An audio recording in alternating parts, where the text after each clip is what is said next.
Indian ഭരണഘടനയിലെ 12 ഷെഡ്യൂളുകളാണ് നമ്മൾ നോക്കുന്നത്. ഷെഡ്യൂൾ 1 സംസ്ഥാനങ്ങളും കേന്ദ്രഭരണ പ്രദേശങ്ങളും, States and union territories. Schedule 2 പ്രധാന പദവിയിലുള്ളവരുടെ ശമ്പളവും അലവൻസുകളും, അതായത് എമോളിമെന്റ്സ് ആൻഡ് അലവൻസസ് എന്ന് ഇംഗ്ലീഷിൽ പറയും.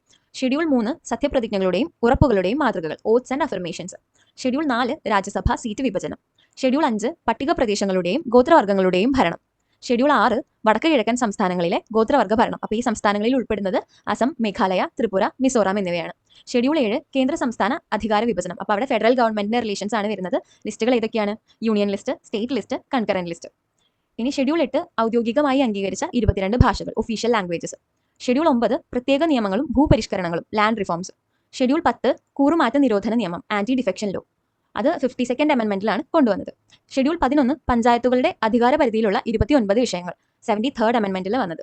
ഷെഡ്യൂൾ 12 മുനിസിപ്പാലിറ്റികളുടെ അധികാര പരിധിയിലുള്ള 18 വിഷയങ്ങൾ, 74th അമെൻമെന്റിൽ കൊണ്ടുവന്നത്.